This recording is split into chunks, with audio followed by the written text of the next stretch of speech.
Hello and welcome to I M voice digital news. मैं Mohammad Zikriya. Vijayapura government junior college और high school की जानिब से सैयद शफ़ीउल्लाह को स्पोर्ट्स डे के इफ्तिताह पर चीफ गेस्ट यानी मेहमान खुसूसी बनाया गया। सैयद शफ़ीउल्लाह कांग्रेस के PCC के लीडर हैं, ऑल इंडिया मिली काउंसिल कर्नाटक के सेक्रेटरी, जमात उलमाए हिंद के मेंबर, लाइफ मेंबर है कर्नाटका साहित्य परिषद के, लाइफ मेंबर हैं सेंट्रल मुस्लिम एसोसिएशन के, लाइफ मेंबर हैं राइफल एसोसिएशन के, एग्जीक्यूटिव मेंबर है कर्नाटका सौहार्द वेदिके के, प्रेसिडेंट है मस्जिद सहाबा इलेक्ट्रॉनिक सिटी बेंगलोर के, चीफ एडवाइज़र हैं 10 मस्जिद की एसोसिएशन जो टैंक गार्डन जयनगर में है।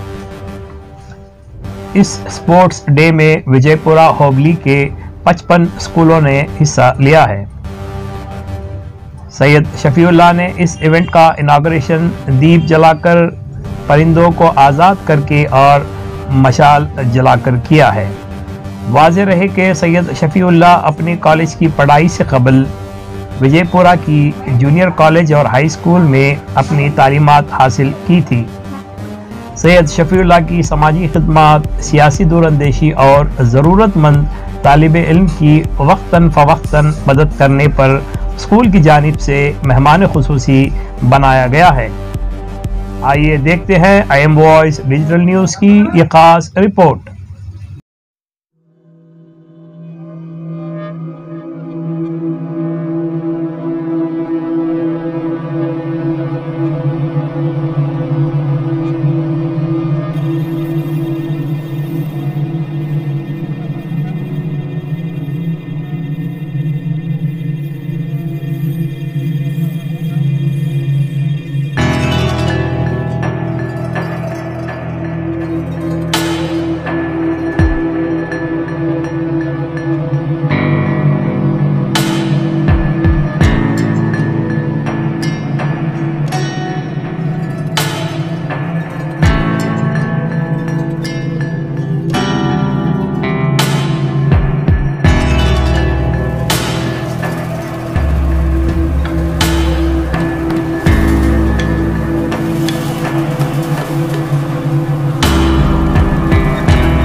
ಶಾಲಾ ಮಕ್ಕಳೇ,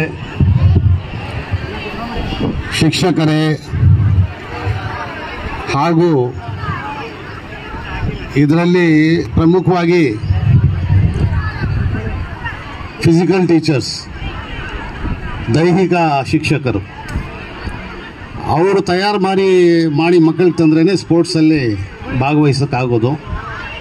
ಆದ್ದರಿಂದ ಮುಖ್ಯವಾಗಿ ದೈಹಿಕ ಶಿಕ್ಷಕರೇ, ಇದೇ ಸಂದರ್ಭದಲ್ಲಿ ಇಲ್ಲಿ ಭಾಗವಹಿಸಿರುವ ಎಲ್ಲ ಮುಖ್ಯ ಅತಿಥಿಗಳು, ವಿಶೇಷವಾಗಿ ಹನೀಫುಲ್ಲಾ ಸಾಹೇಬ್ರೆ, ವಿಮಲಾ ಬಸವರಾಜ್ರವರೇ, ರಾಜಣ್ಣವರೇ ಹಾಗೂ ಎಲ್ಲ ಮುಖ್ಯ ಅತಿಥಿಗಳೇ ಹಾಗೂ ವೈಸ್ ಪ್ರಿನ್ಸಿಪಲ್ ಆದ ಪಿ ವೆಂಕಟೇಶ್ ಅವರೇ ಹಾಗೂ ಅವರ ಸಂಗಡಿಗರೇ, ಈ ಒಂದು 2024-25ನೇ ಸಾಲಿನ ವಿಜಯಪುರ ಹೋಬಳಿ ಮಟ್ಟದ ಪ್ರಾಥಮಿಕ ಮತ್ತು ಪ್ರೌಢಶಾಲಾ ವಿದ್ಯಾರ್ಥಿಗಳ ಕ್ರೀಡಾಕೂಟ ನಡೆಸ್ಕೊಂಬರ್ತಾ ಇರೋದು ಭಾಳ ಸಂತಸದ ವಿಷಯ. ಈ ಸಂದರ್ಭದಲ್ಲಿ ಒಂದು ವಿಶೇಷವಾದ ವಿಷಯ ಏನಂದರೆ, ಎಲ್ಲ ಮಕ್ಕಳು ಶಾಲೆಯಲ್ಲಿ ವಿದ್ಯೆ ಕಲಿತಾರೆ. ವಿದ್ಯೆ ಜೊತೆಯಲ್ಲಿ ಅವರಿಗೆ ಮಾರಲ್ ಟೀಚಿಂಗು, ಅದ್ರ ಜೊತೆಯಲ್ಲಿ ಒಂದು ಕ್ರೀಡೆಯಲ್ಲಿ ಫಿಸಿಕಲ್ ಆ್ಯಕ್ಟಿವಿಟೀಸಲ್ಲಿ ಅವ್ರಿಗೆ ಶಾಲೆಯಿಂದ ತಯಾರು ಮಾಡೋದು ಮುಂಚೆಯಿಂದ ನಡ್ಕೊಂಡು ಬರ್ತಾ ಇದೆ. ಇದರಲ್ಲಿ ನೀವೆಲ್ಲ ಭಾಗವಹಿಸಿ ಭಾಳ ಚೆನ್ನಾಗಿ ನೀವೆಲ್ಲ ಒಳ್ಳೆಯ ಕ್ರೀಡಾಪಟುಗಳಾಗೋದು ನಮ್ಮೆಲ್ಲರ ಆಶಯ. ಇದೇ ಸಂದರ್ಭದಲ್ಲಿ ನಾನು ನಿಮ್ಗೆ ಹೇಳಿ ಬಯಸ್ತೇನೆ, ನಾನು 1970 ಬ್ಯಾಚಿನ ಇಲ್ಲಿನ ವಿದ್ಯಾರ್ಥಿ, ಇದೇ ಶಾಲೆಯ ವಿದ್ಯಾರ್ಥಿ. ನಮ್ಮ ಹಳೆ ವಿದ್ಯಾರ್ಥಿಗಳ ಸಂಘ ಅಂತ ಮೊನ್ನೆ 27ನೇ ತಾರೀಕು ಮಾಡಿ ಅದರಲ್ಲಿ ಭಾಳ ಹಳೆ ವಿದ್ಯಾರ್ಥಿಗಳೆಲ್ಲ ಕರೆದಿದ್ರು. ನಾನು ಇದ್ದೆ ಅಲ್ಲಿ. ಹನೀಫುಲ್ಲಾ ಸಾಹೇಬರು, ವಿಮಲಾ ಬಸವರಾಜ್ರವರು ಎಲ್ಲರೂ ಇದ್ದರು. ಆ ಹಳೆ ವಿದ್ಯಾರ್ಥಿಗಳ ಎಲ್ಲರಿಗೂ ಒಂದು ಸಂದೇಶ ಕೊಡಬೇಕು ಅಂತಿದ್ದೆ. ಆವತ್ತು ಅವಕಾಶ ಸಿಕ್ಕಿಲ್ಲ. ಇವತ್ತು ಅವಕಾಶ ಸಿಕ್ಕಿದೆ. ನಿಮ್ಮೆಲ್ಲರ ಎದುರುಗಡೆ ಎಲ್ಲರ ಮೂಲಕ ಅವ್ರಿಗೆ ಒಂದು ಸಂದೇಶ ಏನಂದರೆ, ನಾವೆಲ್ಲ ಹಳೆ ವಿದ್ಯಾರ್ಥಿಗಳು ಇಲ್ಲಿಂದ ವಿದ್ಯೆ ಪಡ್ಕೊಂಡ್ವಿ. ಈ ನಮ್ಮ ಶಾಲೆಯಿಂದ ವಿದ್ಯೆ ಪಡ್ಕೊಂಡು ಒಬ್ಬರು ಕಮಿಷನರ್ ಆದರು, ಮತ್ತೊಬ್ಬರು ಇನ್ನೊಂದಾದರು, DC ಆದರು, AC ಆದರು, ಆಫೀಸರ್ ಆದರು, ಬಿಸ್ನೆಸ್ ಮ್ಯಾನ್ ಆದರು, ಒಂದು ಸಂಸ್ಥೆಯ ಒಬ್ಬ ಮುಖ್ಯಸ್ಥರಾದರು, ಮ್ಯಾನೇಜರ್ ಆದರು, ಬ್ಯಾಂಕ್ ಮ್ಯಾನೇಜರ್ ಆದರು, ಮತ್ತೊಂದು ಹೀಗೆಲ್ಲ ಆದಮೇಲೆ ಮತ್ತೆ ಸ್ಕೂಲಿಂದ ನಮಗೇ ಸನ್ಮಾನ ಅನ್ನೋದು ಇರಬಾರ್ದು. ಈ ಸ್ಕೂಲಿಂದ ನಾವು ವಿದ್ಯೆ ಪಡ್ಕೊಂಡು ಅಷ್ಟೆಲ್ಲ ಮುಂದುವರೆದ ಮೇಲೆ ನಾವು ಹಳ್ಳಿ ವಿದ್ಯಾರ್ಥಿಗಳು ಈ ಸ್ಕೂಲ್ಗೆ ನಾವೇನು ಮಾಡ್ತಾ ಇದ್ದೀವಿ, ನಾವು ಯಾವ ರೀತಿ ಈ ಶಾಲೆಯಲ್ಲಿ ಈಗ ವಿದ್ಯೆ ಪಡ್ಕೊಳ್ತಾ ಇರೋ ಮಕ್ಕಳಿಗೆ ಯಾವ ರೀತಿ ನಾವು ಅವ್ರಿಗೆ ಸಹಾಯಕರಾಗ್ತೀವಿ, ನಾವು ಯಾವ ರೀತಿ ಈ ಎಲ್ಲ ಪ್ರಪಂಚದಲ್ಲಿ ಒಂದು ದೊಡ್ಡ ಹುದ್ದೆಗೆ ತಲುಪಿದ ಮೇಲೆ ಈ ವಿದ್ಯಾಶಾಲೆಯಲ್ಲಿ ವಿದ್ಯೆ ಪಡ್ಕೊಂಡು ಈಗ ವಿದ್ಯೆ ಪಡ್ಕೊಳ್ತಾ ಇರೋ ಮಕ್ಕಳಿಗೆ ನಾವು ಯಾವ ರೀತಿ ಸಹಾಯಕರಾಗ್ತೇವೆ ಅದ್ರ ಬಗ್ಗೆ ಗಮನ ಕೊಡಬೇಕು. ಎಲ್ಲ ಹಳೆ ವಿದ್ಯಾರ್ಥಿಗಳಿಗೆ ಇದು ನನ್ನ ಸಂದೇಶ. ನನಗೂ ಅಷ್ಟೇ, ನನಗೂ ಈ ಸಂದೇಶ. ನಾನು ಆಲ್ರೆಡಿ ಬಹಳಷ್ಟು ವರ್ಷಗಳಿಂದ ನಾನು ಈ ಸ್ಕೂಲಿನ ಎಲ್ಲ ವಿಷಯಗಳಲ್ಲಿ ತೊಡಗಿಸ್ಕೊಂಡಿದ್ದೇನೆ. ನನಗೆ ಹೆಮ್ಮೆ ಇದೆ. ಇದು ನನ್ನ ವಿದ್ಯಾಶಾಲೆ, ನನ್ನ ಮಾತೃ ವಿದ್ಯಾಶಾಲೆ. ಆ ವಿದ್ಯಾಶಾಲೆಗೆ ಯಾವುದೇ ರೀತಿಯಲ್ಲಿ ನಾನು ತೊಡಗಿಸ್ಕೊಂಡಿದ್ರೆ ಅದು ನನ್ನ ಹೆಮ್ಮೆಯ ವಿಷಯ, ನನಗೆ ಗೌರವ ತರುವಂಥದ್ದು. ಅದೇ ರೀತಿ ಎಲ್ಲ ಹಳೆಯ ವಿದ್ಯಾರ್ಥಿಗಳು ಸೇರಿ ಅವತ್ತು ಬಹಳಷ್ಟು ಜನ ಅಲ್ಲಿ ದೇಣಿಗೆನೂ ಕೊಟ್ಟರು. ಯಾವುದಕ್ಕೆ ಅಂದರೆ ನಮ್ಮ ಸಂಸ್ಥೆಗೆ, ಹಳೆಯ ವಿದ್ಯಾರ್ಥಿಗಳ ಸಂಘಕ್ಕೆ. ಆದರೆ ನಾನು ಕೇಳ್ಕೊಳ್ಳೋದೇನೆಂದರೆ, ಎಲ್ಲರೂ ಯಾವ ರೀತಿ ಅಲ್ಲಿ ದೇಣಿಗೆ ಕೊಟ್ಟರೋ ಅದೇ ರೀತಿ ಈಗ ನಮ್ಮ ಶಾಲೆ ನಡೀತಾ ಇದೆಯಲ್ಲ, ನಡ್ಸ್ಕೊಂಡು ಬರ್ತಾ ಇದ್ದಾರಲ್ಲ, ಅಲ್ಲಿ ಏನು ಹೆಚ್ಚು ಕಮ್ಮಿ ಇದೆ ಅದರಲ್ಲಿ ಯಾವ ರೀತಿ ನಾವು ಕೈ ಹಸ್ತ ಚಾಚ್ಬೋದು, ಯಾವ ರೀತಿ ಅಲ್ಲಿ ವಿದ್ಯೆ ಪಡ್ಕೊಳ್ತಾ ಇರೋ ಮಕ್ಕಳಿಗೆ ಏನಾದರೂ ಕಮ್ಮಿ ಇದ್ದರೆ ಅದು ಪೂರ್ತಿ ಮಾಡೋದಕ್ಕೆ ಏನಾದರೂ ನಾವು ಆಗ್ತೀವ, ಅದ್ರ ಬಗ್ಗೆ ಗಮನ ಕೊಡಬೇಕು ಅಂತ ನಾನು ಎಲ್ರಿಗೂ ಹಳೆ ವಿದ್ಯಾರ್ಥಿಗಳಿಗೆ ಈ ಮೂಲಕ ಒಂದು ಸಂದೇಶನ ಕೊಡಬಯಸ್ತೇನೆ. ಆಮೇಲೆ ಅಷ್ಟೇ ಅಲ್ಲ, ಈಗ ಯಾರು ನಡೆಸ್ತಾ ಇದ್ದಾರೋ ಶಾಲೆ ಅವರು ಎಷ್ಟು ಚೆನ್ನಾಗಿ ನಡೆಸ್ತಾ ಇದ್ದಾರೆ, ಆಮೇಲೆ ಯಾರು ವಿದ್ಯಾಭ್ಯಾಸ ಕೊಡ್ತಾ ಇದ್ದಾರೋ ಮಕ್ಕಳಿಗೆ ಟೀಚರ್ಸು, ಅಲ್ಲಿ HM ಎಲ್ಲ ಶಿಕ್ಷಕರು ಅವ್ರು ಯಾವ್ಯಾವ ರೀತಿ ಕೊಡ್ತಾ ಇದ್ದಾರೆ ಅದನ್ನು ನೋಡಿ ಅವ್ರಿಗೆ ಯಾವ ರೀತಿ ಪ್ರೋತ್ಸಾಹ ನಾವು ನೀಡಬಹುದು ಹಳೆ ವಿದ್ಯಾರ್ಥಿಗಳು. ಯಾಕಂದರೆ ನಾವು ಹಳೆ ವಿದ್ಯಾರ್ಥಿಗಳೆಲ್ಲ ದೊಡ್ಡ ದೊಡ್ಡ ಸ್ಥಾನಗಳು ಈಗ ತಲುಪಿಬಿಟ್ಟಿದ್ದೇವೆ. ತಲುಪಿದ ಮೇಲೆ ಈ ವಿದ್ಯಾಸಂಸ್ಥೆಗೆ ಯಾವ ರೀತಿ ನಾವು ಮುಂದಕ್ಕೆ ತರಬಹುದು, ಅಭಿವೃದ್ಧಿ ಪಡಿಸಬಹುದು ಅನ್ನೋದನ್ನ ಯೋಚನೆ ಮಾಡಬೇಕು. ಇದನ್ನು ಆವತ್ತೇ ನಾನು ಈ ಸಂದೇಶ ಕೊಡಬೇಕು ಅಂತಿದ್ದೆ. ಕಾರಣಾಂತರದಿಂದ ಅಲ್ಲಿ ಯಾರಿಗೂ ಅವಕಾಶ ಸಿಕ್ಕಿಲ್ಲ. ಕೆಲವು ಪಾಪ ಅವ್ರಿಗೆ ಅಷ್ಟೊಂದು ಎಕ್ಸ್ಪೀರಿಯನ್ಸ್ ಇದಿರಲಿಕ್ಕಿಲ್ಲ, ಆದ್ದರಿಂದ ಅಲ್ಲಿ ಅವಕಾಶ ಯಾರಿಗೂ ಕೊಟ್ಟಿಲ್ಲ. ಈ ಒಂದು ಸಂದರ್ಭದಲ್ಲಿ ಸ್ಕೂಲ್ದೇ ಒಂದು ಕ್ರೀಡಾಕೂಟದಲ್ಲಿ ನಾನು ಈ ಸಂದೇಶವನ್ನು ಎಲ್ಲ ಇಲ್ಲಿಂದ ವಿದ್ಯೆ ಪಡ್ಕೊಂಡು ಹೋದ ಎಲ್ಲ ಹಳೆ ವಿದ್ಯಾರ್ಥಿಗಳು ಕೊಡೋದಕ್ಕೆ ಬಯಸ್ತಿದ್ದೆ. ನನಗೆ ಅವಕಾಶ ಸಿಕ್ಕಿದೆ. ಇದೇ ಸಂದರ್ಭದಲ್ಲಿ ಎಲ್ಲ ಮಕ್ಕಳಿಗೂ ಎಲ್ಲ ಶಾಲೆಗಳ ಮಕ್ಕಳಿಗೂ ನನ್ನ ಒಂದು ಸಂದೇಶ ಏನಂದರೆ, ನಮ್ಮ ರಾಷ್ಟ್ರಪತಿಗಳಾಗಿದ್ದ APJ ಅಬ್ದುಲ್ ಕಲಾಂ ಸಾಹೇಬರು ಎಲ್ಲ ಮಕ್ಕಳಿಗೂ ಒಂದು ಸಂದೇಶ ಕೊಟ್ಟರು, ಎಲ್ಲ ರಾಷ್ಟ್ರದ ಮಕ್ಕಳಿಗೆ. ಆ ಸಂದೇಶನ ಮತ್ತೆ ಇಲ್ಲಿ ರಿಪೀಟ್ ಮಾಡ್ತೇನೆ, ಎಲ್ಲ ಮಕ್ಕಳಿಗೆ ಇನ್ನೊಂದು ಸಲ ನಾನು ಹೇಳ್ತೇನೆ. ಏನಂದರೆ, ನೀವೆಲ್ಲ ದೊಡ್ಡದಾಗಿ ಕನಸು ಕಾಣಬೇಕು. ಕನಸಂದರೆ ಹಗಲಿಗನಸು ಅಲ್ಲ, ರಾತ್ರಿಗನಸು ಅಲ್ಲ, ಮಿಷನ್. ನಾವು ಏನಾಗಬೇಕು, ನಾವು ಮುಂದುವರೆದು ಏನೇನಾಗಬೇಕು ನಮ್ಮ ಲೈಫಲ್ಲಿ, ಯಾವ ರೀತಿ ನಮ್ಮ ತಂದೆ ತಾಯಿಗಳಿಗೆ ಗೌರವ ತರುವಂಥ ಕೆಲಸಗಳು ಮಾಡಬೇಕು, ಯಾವ ರೀತಿ ನಮ್ಗೆ ವಿದ್ಯೆ ಕೊಟ್ಟ ಸಂಸ್ಥೆಗೆ, ಶಾಲೆಗೆ ಮತ್ತು ನಮ್ಮ ಟೀಚರ್ಸ್ಗೆ, ನಮ್ಮ ದೇಶಕ್ಕೆ ಯಾವ ರೀತಿ ನಾವು ಉಪಯುಕ್ತಕಾರಿ ಆಗಬಹುದು, ನಾವು ಯಾವ ರೀತಿ ದೊಡ್ಡದಾಗಿ ನಡೆಸಿ ಒಂದು ಹೆಸರು ತರಬಹುದು ಅನ್ನೋದ್ರ ಬಗ್ಗೆ ನೀವೆಲ್ಲ ಕನಸು ಕಾಣಬೇಕು. ಇದು ನಮ್ಮ APJ ಕಲಾಂ ಅವರು ಎಲ್ಲ ಮಕ್ಕಳಿಗೆ ಕೊಟ್ಟ ಒಂದು ಸಂದೇಶ. ಇದೇ ಸಂದರ್ಭದಲ್ಲಿ ಆ ಸಂದೇಶವನ್ನು ಕೊಡುತ್ತಾ ಈ ಒಂದು ಕ್ರೀಡಾಕೂಟ ಆಯೋಜಿಸಿದವರಿಗೆ ಮತ್ತು ಇದರಲ್ಲಿ ಸಹಕರಿಸಿದವರಿಗೆ ಎಲ್ರಿಗೂ ಧನ್ಯವಾದಗಳನ್ನ ಹೇಳುತ್ತಾ, ನನಗೆ ಈ ಮಾತನಾಡಲು ಅವಕಾಶ ಮಾಡಿಕೊಟ್ಟ ನಮ್ಮ P. ವೆಂಕಟೇಶ್ ಅವರು, ಹನೀಫುಲ್ಲಾ ಸಾಹೇಬರು ಮತ್ತು ವಿಮಲಾ ಬಸವರಾಜ್ ಅವರಿಗೆಲ್ಲ ಧನ್ಯವಾದಗಳನ್ನ ಅರ್ಪಿಸ್ತಾ ನಾನು ಮಾತನ್ನು ಮುಗಿಸ್ತೇನೆ. ಧನ್ಯವಾದಗಳು. ಇಲ್ಲಿ ವಿಜಯಪುರ ಹೋಬಳಿಯಿಂದ ಸುಮಾರು 2024-25ರ ಕ್ರೀಡೆಗಳಲ್ಲಿ ಸುಮಾರು 55 ಸ್ಕೂಲುಗಳಿಂದ ಎಲ್ಲ ಮಕ್ಕಳು ಭಾಗವಹಿಸ್ತಾ ಇದ್ದಾರೆ. ಮಾಧ್ಯಮಿಕ ಮತ್ತು ಪ್ರೌಢಶಾಲೆಯ ಮಕ್ಕಳು, ಅದರಲ್ಲಿ ಬಿಲೋ 14 ಮತ್ತು ಬಿಲೋ 17 ಎರಡು ಗ್ರೂಪ್ ಮಾಡಿ ಎಲ್ಲ ಆಟಗಳಲ್ಲಿ ಎಲ್ಲರೂ ಸೇರಿಸಿದ್ದಾರೆ. ಎಷ್ಟು ದಿನ ನಡೆಯುತ್ತೆ? 8 ದಿನ, 2000 ಮಕ್ಕಳು ಒಟ್ಟು 4 ದಿನ 55 ಶಾಲೆಗಳು ಇಷ್ಟು ಭಾಗವಹಿಸಿ ಮಾಡ್ತಾ ಇದ್ದಾರೆ. ಇದರಲ್ಲಿ ಎಲ್ಲರ ಪಾತ್ರ ಇದೆ. SDMC ಇದೆ, ಉಪಾಧ್ಯಕ್ಷರು ಮತ್ತು ವೆಂಕಟೇಶ್ ರಾಜಣ್ಣ ಅವರು, ನಾರಾಯಣ ಸ್ವಾಮಿ ಅವರು, ರಮೇಶ್ ಅವರು, ಪ್ರಿಯದರ್ಶಿನಿ ಅವರು, ದಿನೇಶ್ ಅವರು ಮತ್ತು ಇದು ಹಿಂದುಗಡೆ ಬೇಕಾಗಿದ್ದಾರೆ ಅವರೆಲ್ಲ ಭಾಗವಹಿಸಿ, ವಿಮಲಮ್ಮ ಬಸವರಾಜ್ ಅವರು, ಇವರೆಲ್ಲ ಮಕ್ಕಳಿಗೆ ಪ್ರೋತ್ಸಾಹ ನೀಡಿ 4 ದಿನ ಇದನ್ನು ನಡೆಸಿ ನಮ್ಮ ವಿಜಯಪುರ ಹೋಬಳಿಯಲ್ಲಿ ಎಲ್ಲ ಮಕ್ಕಳಿಗೆ ಕ್ರೀಡಾಕೂಟದಲ್ಲಿ ಭಾಗವಹಿಸೋದಕ್ಕೆ ಕಾರಣರಾಗಿ ಭಾಳ ಚೆನ್ನಾಗಿ ನಡೆಸ್ಕೊಡ್ತಾ ಇದ್ದಾರೆ. ಅದರಿಂದ ನಾನು ಉದ್ಘಾಟನೆಗೆ ನನ್ನ ಕರೆದಿದ್ರು, ಚೀಫ್ ಗೆಸ್ಟ್ ಆಗಿ ನಾನು ಬಂದು ಉದ್ಘಾಟಿಸಿದ್ದೇನೆ. ಎಲ್ಲ ಮಕ್ಕಳಿಗೂ ಈ ಒಂದು ಕ್ರೀಡಾಕೂಟದಲ್ಲಿ ಭಾಗವಹಿಸಿ ಅವರೆಲ್ಲ ಮುಂದೆ ಬರಲಿ, ಮುಂದುವರಿಯಲಿ ಮತ್ತು ನಮ್ಮ ರಾಷ್ಟ್ರದ ಒಳ್ಳೆ ಪ್ರಜೆಗಳಾಗಿ ಬೆಳೀಲಿ ಅಂತ ಹಾರೈಸಿ ನಾವೆಲ್ಲ ಹಾರೈಸ್ತಾ ಇದ್ದೇವೆ.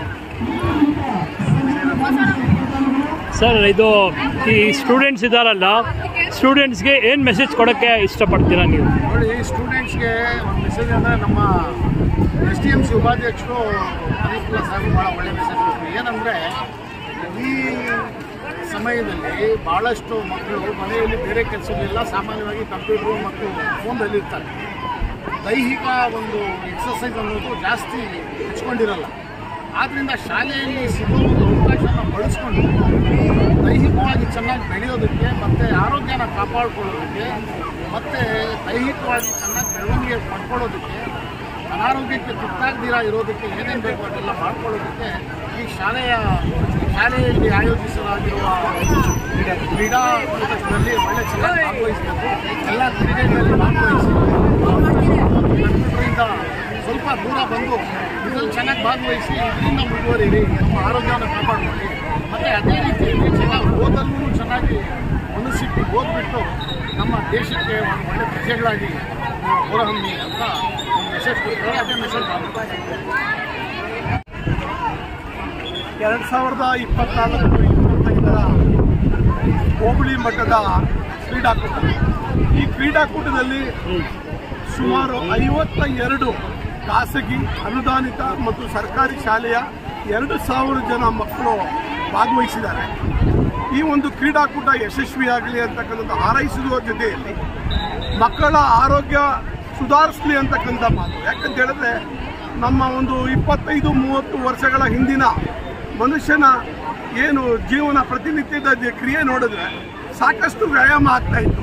ಮನೆಯಲ್ಲಿ ಹೆಣ್ಣು ಮಕ್ಕಳು ನೀರು ಸೇದೋದ್ರಿಂದ ಹಿಡ್ಕೊಂಡು, ಮಸಾಲೆ ರುಬ್ಬೋದ್ರಿಂದ ಹಿಡ್ಕೊಂಡು, ಬಟ್ಟೆ ಒಗೆಯೋದ್ರಿಂದ ಹಲವಾರು ವ್ಯಾಯಾಮವನ್ನು ಅವರು ತಾನಾಗೇ ಮಾಡ್ತಾ ಇತ್ತು, ತನ್ನ ಕರ್ತವ್ಯದಲ್ಲೇ ಮಾಡ್ತಾ ಇತ್ತು. ಈಗ ಎಲ್ಲ ಆಧುನಿಕತೆಗೆ ಮಾರು ಹೋಗಿ ಅಲ್ಲಿ ಮಿಕ್ಸಿ, ಗ್ರೈಂಡರು, ವಾಷಿಂಗ್ ಮಿಷಿನು ಇತ್ಯಾದಿ ಎಲ್ಲ ಬಂದು, ಅದರ ಜೊತೆಯಲ್ಲಿ ಕಂಪ್ಯೂಟರು, ಲ್ಯಾಪ್ಟಾಪು ಮತ್ತು ಫೋನುಗಳು ಬಂದು ಈ ವ್ಯಾಯಾಮದ ಕಡೆ ತುಂಬ ಗಮನ ಕಮ್ಮಿರಿಸ್ತಾ ಇದ್ದಾರೆ.